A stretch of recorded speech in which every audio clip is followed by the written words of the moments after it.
인구 유출은 일자리로부터 막아낼 수 있다. 이는 김두겸 울산시장이 울산의 근본적인 문제, 인구 감소를 두고 전한 말입니다. 민선 8기에 들어와서 울산시는 일자리 창출에 가장 주안점을 두고 나서고 있는데요. 김두겸 울산시장은 주력 산업 고도화 등으로 양질의 일자리를 창출하겠다고 밝혔습니다. 자동차, 중공업, 석유화학, 비철금속과 같은 울산의 4대 주력 산업을 첨단화, 스마트화할 수 있도록 시와 정부 차원에서 준비해 나가겠다고 전했는데요. 울산의 산업 구조를 근본적으로 바꿔 다양한 일자리가 창출될 수 있도록 노력하겠다는 취지로 보입니다. 울산의 인구가 유입되기 위해서는 단순히 일자리가 늘어나는 것뿐만 아니라 다양한 업종의 양질의 일자리가 잘 창출되는 것이 매우 중요해 보입니다. 시사폭토리 백전삼 청취자 여러분, 안녕하세요. 나울통 정치 에디션 진행을 맡은 이태인입니다. 오늘은 울산 지역 사회에서 일어나는 중요한 사안과 관련해 함께 논의해보는 월간 박맹우 코너에서 울산의 일자리 유치와 관련한 이야기 나눠보겠습니다. 그럼 나울통 정치 에디션의 핵심 코너 월간 박맹우 바로 출발하겠습니다.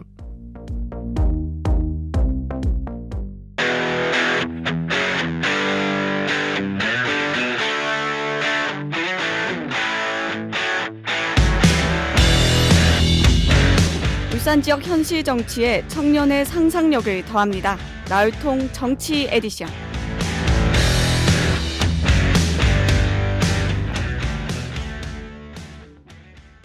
네, 지금 스튜디오에 박맹우 전 울산시장 나와 계십니다. 안녕하세요. 안녕하십니까. 반갑습니다. 최근 기온이 급격하게 떨어졌었죠. 울산이 56년 만에 최저온도를 기록했다고 하는데 전국적으로 한파가 몰아쳐서 좀 건강에 유의하셔야겠는데 시장님께서는 이제 한 달 동안 어떻게 지내셨고 근황을 전해주시죠. 추위 말씀을 하셨는데 이번 추위를 겪으면서 느꼈던 게 이것도 크게 보면 어떤 지구 온난화로 인한 어떤 하나의 현상이 아닌가. 그렇죠. 지구가 단단히 고장났다 하는 생각을 해봤습니다. 뭐 쉬면서도 바쁜 나날을 보내고 있습니다. 그런 말이 있더라고요. 노니까 더 바쁘다 하는 말이 있던데. 아, 그렇죠. 네. 그게 맞는 것 같아요. 뭐 그동안 못 만났던 사람도 만나고 뭐 운동 좀 하고 뭐 개인적인 어떤 자료 정리 등등 해가지고 네. 아주 그 바쁜 시간 보내고 있습니다. 아, 네, 알겠습니다. 그러면 이제 바로 본격적인 질문 드려보도록 하겠습니다. 최근 울산은 이제 일자리 유치와 관련해 제일 핫한 도시가 아닐까 싶은데요. 과거 산업호황기 시절의 울산으로 다시 회복될 수 있지 않을까라는 기대감이 높은 상황입니다. 뭐 예를 들어서 이제 9조 원이 투입되는 S51의 샤인 프로젝트, 그리고 현대자동차 전기차 전용공장 신설에 2조 원, 고려아연의 2차 전지 소재 생산공장 신설 증설에 1조 원 등 큰 투자가 진행될 예정이고 진행 중에 있는데 시장님께서는 이러한 투자들을 좀 어떻게 바라보고 계시는지 궁금하거든요. 한마디로 정말 경사다. 네, 지금 그 끝만 합산을 해봐도 12조가 넘죠. 맞습니다. 좀 어마어마하고 이런 정도 규모의 투자는 다른 지역은 아마 상상하기 힘이 들 것입니다. 그렇죠. 참 큰 축복이다 하는 생각이 들고 이러한 투자가 이루어지는 과정에서 또 제2, 제3의 협력업체 투자가 또 이루어지죠. 네, 그렇죠. 이렇게 보면 참 큰 것이다. 이런 면에서 울산을 믿고 선택하고 투자 결정을 해준 기업 측도 감사하고 또 열심히 투자를 위해서 애써온 울산시에 대해서도 감사한 생각이 듭니다. 아, 그렇군요. 기업들의 이제 투자 유치와 관련해서 시행정에서도 많은 노력을 기울이고 있다고 하는데 기업들에게 인허가 등 행정 절차를 지원하는 부분이 긍정적인 효과를 불러오고 있는지 궁금하고요. 그리고 반대로 기업 입장에서 기업에 어떤 도움을 가져올 수 있는지 궁금하거든요. 이런 행정의 편의를 제공함으로써 기업에게는 어떤 이득이 있고 기업이 어떤 투자를 결정할 때 네.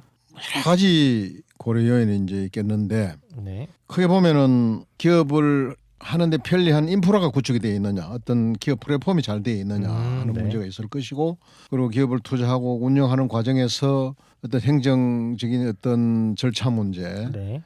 규제 문제, 지원 문제 이런 것이 또 원만하냐, 뭐 이렇게 크게 볼 수가 있겠는데 그 중에서도 이제 행정 지원은 아주 큰 부분이다. 네. 이런 예를 한번 들어볼게요. 반대체 공장을 짓는데 네. 우리가 반성을 해야 될 문제입니다만은 미국은 한 3년 걸립니다. 부지 선정해서 급속도로 주 정부에서 그냥 지원하고 주민들 환영하고 절차 간소화에 3년 걸리는데 우리는 뭐 8년. 와. 지금 삼성이 평택 공장 지을 때 엄청 오래 걸렸고 애를 먹었죠. 그렇죠. 많은 경비가 들어가고 지금 SK 하이닉스가 이천에 짓고 있는데도 똑같은 현상이 일어나고 있어요. 이거 실을 다투는 이런 반도체 투자 이거 그렇죠. 몇 년씩 늦어지면은 굉장히 손실이 큽니다. 뭐 그런 한은 예가 극단적인 예가 되겠습니다만은 네. 근데 행정적인 규제 완화 지원 이런 것이 아주 절실하고 아주 이 부분에 대해서는 우리 행정 측에는 철저하게 그냥 지원을 해야 된다. 아마 이제 그런 지원도 했고 또 그런 그렇게 지금 하고 있겠지만 근데 이 부분에 대해서 이 부분에 인해서 기업 투자가 늦어지고 줄어들고 하는 일은 없어야 되겠다 하는 생각이 듭니다. 네, 사실 시장님께서 말씀하셨던 부분이 굉장히 이 주력 산업을 이끌어 나갈 기업들에게는 중요한 부분인데요. 실질적으로 미국은 이제 삼성과 뭐 하이닉스 그리고 LG 배터리 관련된 공장 신축이나 증설을 하는 데 있어서 발표 난 지 얼마 되지도 않았는데 바로 이제 준공을 시작을 하고 정말 있더라고요. 아픈 부분입니다. 네, 그런 부분을 봤을 때 네. 말씀해 주셨던 것처럼 이게 행정 절차 지원으로 인해서 그 시간이 반이나 줄어들 수 있는 부분이 있기 때문에 이 부분에 대해서 잘 설명을 해주신 것 같습니다. 거의 기업 성패가 거기에 달려있다 해도 과언이 아닌데 우리는 기업을 유치까지는 또 해놓고 그 뒤 절차 문제 이런 문제 네. 아주 소홀한 경우가 많다. 아, 또 규제가 많다. 특히나 반도체 같은 경우에는 기술력이 6개월만 조금 이제 시간이 지연되더라도 큰 격차가 벌어지는 사업이기 때문에 네, 이런 그러니까 부분도- 이제 이런 점을 감안해서 하여튼 행정 지원 울산시가 단단히 잘 하고는 있습니다만 계속해서 하여튼 이 부분에 철저를 기해야 된다 하는 말씀을 드립니다. 네, 알겠습니다. S-오일의 샤인 프로젝트를 보면 2023년에서 2026년간 4년간 하루 최대 1만 7천 개의 일자리가 생길 것으로 전망을 하고 있더라고요. 울산의 하루 최대 1만 7천 개의 일자리 창출. 과연 이게 어떤 효과를 좀 불러오게 될지 많은 분들이 궁금해하실 것 같아요. 아무래도 정말- 호황기 시절에 시장님께서 예. 네, 혹시 그런 말 많이 듣죠? 경제는 거무줄이다. 하여튼 경제는 이 경제 현상은 거미줄 같은 네트워크를 가지고 있어서 네, 어떤 하나의 현상이 양사방으로 영향을 준다는 거죠. 네. 이런 면에서 하루에 한 1만 7천 명이 일자리가 주어진다 하면은 여기에 수반되는 뭐 여러 가지 네트워크적 영향이 많습니다. 뭐 주택 수요, 교통 수요, 식당 수요 뭐 등등 해서 말도 못하는 파급력이 생긴다. 그러네요. 그러면 뭐 식당 예를 봅시다. 식당도 식당대로 그게 하나되면은 농사 짓는 사람 뭐 또 알바하는 사람 네. 뭐 식재료 등등 해가지고 또 영향을 미쳐가지고 연쇄적으로 거미줄 같은 영향을 미쳐서 좋은 파급력을 가져온다. 이렇게 볼 때 그게 또한 제2, 제3 일자리 생기면서 굉장한 경제 부흥을 가져온다고 보면 굉장히 중요하다. 그래서 참 이 정도는 감사한 일이고 수치로 따지기 어려울 정도로 큰 파급력을 가질 것이다. 이렇게 봅니다. 네, 실질적으로 17,000명이 세끼 식사만 하더라도 벌써 5만 분이 넘는 그러니까요. 네, 식사량이기 예, 때문에 예. 그렇게 하니까 확 와닿네요. 맞았죠. 네. 그렇다면 이제 S-오일 샤인 프로젝트 등으로 이제 일자리가 계속 늘어나게 될 텐데 당분간은 이게 그러나 이 실제 일자리를 찾아 울산에 온 노동자들 또한 많을 것으로 예상이 되고요. 그렇다면 이러한 울산에 유입된 노동자들이 과거 이제 우리 베이비부머 세대들의 현대자동차 노동자들과 현대중공 노동자들처럼 울산에 뿌리 내리게 하기 위해서는 좀 정주할 수 있도록 여러 가지 보조적인 역할이 필요할 것 같아요. 구체적으로 어떤 부분이 좀 필요하다고 생각을 뭐 하십니까? 제일 또 중요한 부분이죠. 사람들이 모이면 뭡니까? 절대 뭐 주거가 있어야 되겠죠. 맞습니다. 주거 아주 정주하는 문제가 그것도 정말 값하고 편리해야 될 것이고, 네. 그 뭐 또 가정을 꾸리려면 뭐 육아 문제든지, 그렇죠. 뭐 여러 가지 교육 문제 뭐 이런 게 또 있을 테고, 그리고 이제 여유로운 시간에 어떤 삶을 풍요롭게 할 수 있는 어떤 문화적 여러 가지 이 혜택 문제. 네. 뭐 또 어느 지역에 따라서는 또 외지인을 환영하는 또 거부하는 분위기 뭐 이런 것 등등 있을 수 있어서 이런 네. 분위기 여러 가지 요인이 있는데 저는 이 점에 대해서는 그렇게 생각합니다. 정말 어느 것 하나 딱 집어서 이것만 한다 이런 것은 없습니다. 시나 구가 군이 하는 자체가 바로 이것을 개선해 나가고 발전시켜 나가는 일입니다. 평소 일 자체가. 그렇죠. 그래서 계속 꾸준히 변함없이 좋은 계획을 세우고 차질 없이 계속 정주 문제, 뭐 복지 문제, 문화 문제 이렇게 풀어 나가야 된다. 뭐 이건 항상 긴장해서 이런 문제가 발전될 수 있도록 해 나가야 된다. 이런 말씀을 드리겠습니다. 상당히 와닿는 게 계속해서 긴장을 한 상태로 어쨌든 제일 중요한 현안이잖아요. 울산의 인구 그렇습니다. 유출과 더불어서 출산 인구 감소와 함께 여러 문제는 결국에는 도시 흥망성쇠와 관련이 있는 겁니다. 네, 맞습니다. 지금 울산이 최근 조사에서 이게 탈지역, 그러니까 지역을 탈출하는 인구 비율이 제일 높은 도시로 얼마 전에 정말 안타깝죠. 네. 정말 안타깝습니다. 예. 그 기사를 보고 저도 마음이 많이 아팠는데요. 그렇다면은 이제 하지만 정주 여건과 더불어서 단순 신설이나 증설뿐만 아니라 지속 가능한 일자리를 창출해내는 것도 매우 중요해 보이는데요. 특히 울산에서는 이 부분이 가장 필요해 보이기도 합니다. 현재 투자 진행 예정인 사업들을 살펴봤을 때는 현대자동차를 제외하고는 뭐 단기 4년 미만의 일자리가 보인다라고 하는 평이 조금 많더라고요.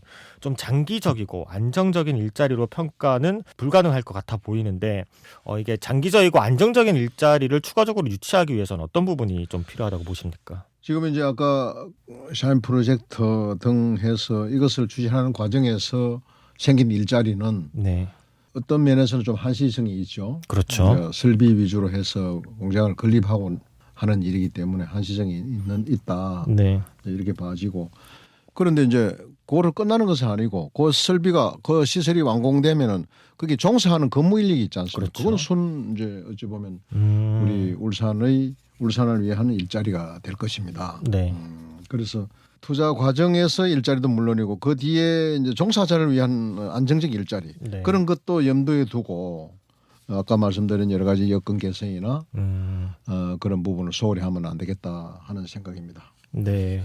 무엇보다 아무래도 제일 중요한 거는 노동자들이 제일 원하는 건 안정적인 일자리다 보니 그런 부분에 있어서 향후에 이제 공사 인력이 빠지고 나서라도 정주할 수 있는 그런 인력들이 남게 될 수 있도록 여러 가지 지원과 보완이 많이 필요하다고 말씀해 주셨고요. 추가로 하나 말씀드리고 싶은 것은요. 이제 투자 과정에서 이제 어떤 한시성을 가진 일자리 외에 정식으로 이제 그 종사하는 일자리인데 네, 뭐 정말 그거는 정말 순 울산의 일자리가 돼야 되는데 맞습니다. 중요한 것은 거주 문제 때문에 거주가 부산을 갈 경우가 있습니다. 심하죠 요즘. 정말 가장 경쟁되는 도시가 부산이거든요. 네, 아무래도 이제 제2의 대도시다 보니까 상당 부분 어떤 주거 여건, 교육, 뭐 문화 이런 부분에서 유리한 것도 사실입니다. 네. 또 그런 아픈 경험도 우리는 가지고 있습니다. 맞습니다. 그래서 다르게 표현하면 실컷 기업 유치해 놓고서는 어찌 보면 또 부산 좋은 일을 시키는 경우는 되어서는 안 되겠다. 네, 맞습니다. 또 근간에 와서 이제 부산 울산 간에 연계 교통이 아주 활발하죠. 네, 맞습니다. 연계 교통이 활발하고 이런 차원에서 걱정이 되는데 하여튼 이런 면에서 울산만의 또 장점을 살려가지고 주거나 기타 여러 가지 환경, 뭐 교육 여건 등등 해가지고 이런 부분을 각별히 좀 특화시키는 네. 그런 특단의 배려 정책이 요구가 되겠습니다. 네, 맞습니다. 그럼 말씀해 주신 부분이 어쨌든 앞서 말씀해 주셨던 여러 가지 부분과 상호작용을 하기 때문에 꼭 필요하다는 생각이 들고요. 이제 또 다음 질문으로 바로 넘어가 보도록 하겠습니다. 시장님께서 재임하던 시절이 이제 울산의 최대 호황기 시절이라고 볼 수 있잖아요. 그 이후 다시 과거의 영광을 맞이할 수 있는 타이밍이 왔다고 보는 시민분들이 꽤 많이 계시던데 시장님께서 그때 그 호황기 시절을 회상해 보셨을 때 이 시점에서 이러한 기업 정책 또는 일자리 정책을 시행했었으면은 좋았었겠다라고 생각하는 그런 정책들이 혹시 있을까요? 글쎄요. 제가 한번 돌이켜 보면은 뭐 3기, 4기, 5기를 맡으면서 정말 최대 호황기다. 예를 들면 뭐 GDP는 서너 배, 수출은 한 5배, 그렇죠. 뭐 이렇게 늘어나면서 뭐 번영과 풍요가 넘쳐났던 그런 시절 아닌가 이런 생각이 들고 맞습니다. 그렇게 하는 데는 시민들은 뭐 대학가 깨끗해진 것만 이렇게 자주 보니까 아시겠지만은 사실은 끊임없는 기업 유치를 해왔습니다. 맞습니다. 공단을 조성한 것만 해도 12개나 되었죠. 네. 외투단지, 매곡단지, 중산단지, 뭐 이화단지, 길천단지 등 했고 계속 기업을 유치하고 기업이 또 좋은 기업들이 들어와서 네. 일자리와 소득을 창출해 왔죠. 그래서 그때만 해도 모든 행정의 중심을 사실은 기업의 일 가치를 두었다. 그것은 지금도 통한다. 네. 우리 사회자님 저는 생각이 이렇습니다. 우리 살아가는데 여러 가지 가치가 다 있는데 제일 그중에서 상위되는 가치가 경제적 가치라고 맞습니다. 생각해요. 네. 이것이 뒷받침되지 않으면 딴 가치가 잘 안 돼요. 네.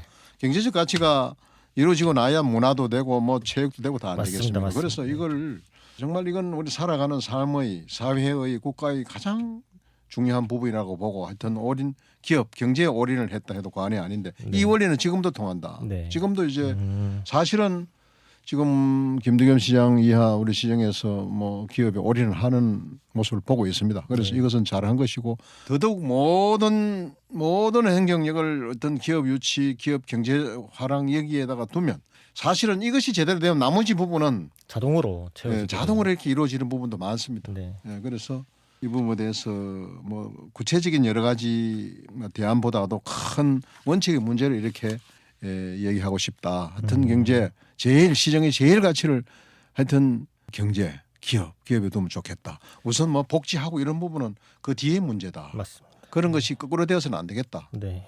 나중 되면 경제가 안 되면 복지할 수 있겠습니까? 그렇죠. 동구만 봐도 현재 네. SOC 사업들이 전부 다 그러니까요. 문을 닫고 있으니. 그래서 경제 기업에 올인했으면 좋겠다 하는 말씀을 드립니다. 네. 어찌 보면은 이제 김두겸 시장 체제가 과거 박명우 시장님의 호황기 시절을 벤치마킹 하고 있을 수 있다는 생각도 지금 드네요. 그렇게 하고 있는 것 네, 같아요. 맞습니다. 지금 어떤 경제 네. 비중을 두고 있어가지고 네. 실질적으로 잘한다고 생각을 해요. 그때 투자됐던 산단과 더불어서 솔직히 네. 그때 그 산단들이 없었다면 지금의 재호황기는 못 누렸을 거기 때문에 그렇습니다. 서로 간의 상충 보완 작용이 된다고 저는 생각을 합니다. 그렇다면은 이렇게 좋은 말씀도 많이 해주셨고 여러 가지 이야기도 해주셨는데 뭐 구체적으로 말씀드리기 어려울 수도 있겠지만 이 시점에서 그러면은 콕 집어서 꼭 필요한 기업 정책이나 일자리 정책 좀 한 개씩 말씀해 주신다면 뭐가 있을까요? 예, 뭐 맥락이 같은 문제인데 네. 저는 일자리 정책은 없다고 봅니다. 아. 기업 정책이 일자리 정책입니다. 그렇죠. 또 기업이 뒷받침되지 않는 일자리 정책 하면 뭐 하며 그런 거 봤습니까? 그래서 아까 말씀드린 어떤 기업 정책을 잘하면요, 그 일자리 정책은 수반이 된다. 네. 그래서 이제 다만 이제 보완적인 거는 있죠. 뭐 정보를 공유하면서 연계하는 문제, 일자리를 뭐 바꾸는 문제 뭐 이런 건 있지만 그것은 지역적인 것이고. 하여튼 네. 기업 정책을 잘하면 일자리 정책은 그런 말도 필요 없이 따라오는 것이다. 이렇게 생각을 하고 하여튼 기업 유치나 기업 지원이나 기업 존중을 바탕 위에서 철저히 시정을 운영을 해야 되겠다는 말씀을 드립니다. 네. 어쨌든 기업이 부가가치를 창출해내면은 그와 동반되게 따라오는 건 일자리이기 때문에 기업이 결국은 호황을 누릴 수 있는 경제적 여건과 지역적 여건을 잘 조성해 주는 게 중요하다고 말씀해 주셨습니다. 그렇다면 이제 울산의 일자리 유치와 관련해서 이야기를 계속해서 나눠봤는데요. 시장님께서 보셨을 때 울산이 과거 산업 호황기 시절로 회복하기 위해서 가장 중요한 것, 필요한 것은 뭐 계속 똑같은 답이 나올 수밖에 그렇습니다. 없을 것 같지만 예. 그렇다고 하더라도 한 번 더 예. 얘기해 주시죠. 뭐 결론적으로는 아까 말씀드린 것처럼 제일 중요하다고 하는 어떤 경제 가치를 위해서 네. 어떤 기업에 올인해야 된다. 기업 유치, 기업 지원, 기업 존중 이런 것을 철저히 하는데 저는 이런 면에서 한 가지만 한번 우려하는 말씀을 던져볼게요. 네. 예를 들면 어떤 지역, 어떤 나라는 네. 기업이 유치되면은 무엇을 해드릴까요? 행정 절차는 우리들이 다 해드리겠습니다. 또는 집가, 토지도 우리가 확보해드리겠습니다. 네. 뭐 그냥 드리겠습니다. 무엇을 해드릴까요? 좋은 공장만 지어주세요. 이런 데가 있는 거 하면은 네. 오면은 뭐 줄 겁니까? 아, 지역을 위해서 뭐 얼마나 내놓겠습니까? 뭐 이런 또 지역이나 나라가 있단 말이에요. 네. 한번 상상해 보십시오. 그래서 정말 진정으로 기업을 위한 여러 가지 지원과 여러 가지 우호적인 분위기 그에 따른 어떤 정책 이런 것이 수반되면 좋겠다. 그래서 네.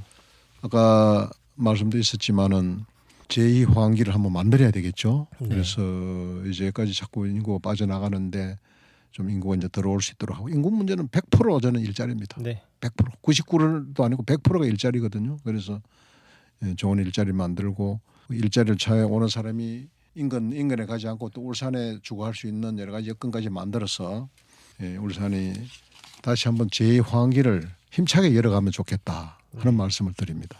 네, 알겠습니다. 시한 관계상 여기서 마무리해야 될 것 같은데요. 마지막으로 쌀피토리 배추성 청취자분들과 울산 시민분들께 한 말씀 부탁드립니다.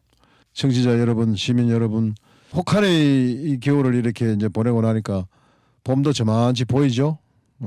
여러 가지 난방비 폭탄 등등 해서 어려움이 많습니다만은 이럴 때일수록 우리가 더 알뜰하게 하셔서 다 좀 이겨내시고 희망찬 내일을 만들어 갑시다. 네, 감사합니다. 지금까지 박맹우 전 울산시장님이었습니다. 감사합니다. 감사합니다. 네, 이제 나울통 정치 에디션 마무리할 시간인데요. 청취자 여러분들께서는 울산의 일자리 유치와 관련된 이야기 어떻게 들으셨나요? 저는 과거 호황기 시절과 더불어서 이제 산업이 저물던 그 시절의 모든 것을 행정에서 다시 한번 유심히 돌이켜보고 짚어보면서 과거 이제 박맹우 시장님 체제에서 어떤 시정을 펼쳤고 어떤 행정을 펼쳤는지 이 부분에 다시 주목을 해서 과거에 좋았던 점을 다시 벤치마킹하는 사례로 다시 한번 제2의 울산이 호황기로 접어들었으면 좋겠다는 생각을 해봅니다. 지금 폴킴의 뉴데이 나가고 있는데요. 이어서 아이유의 비밀의 화원 띄워드리면서 오늘 방송 마무리하겠습니다. 감사합니다.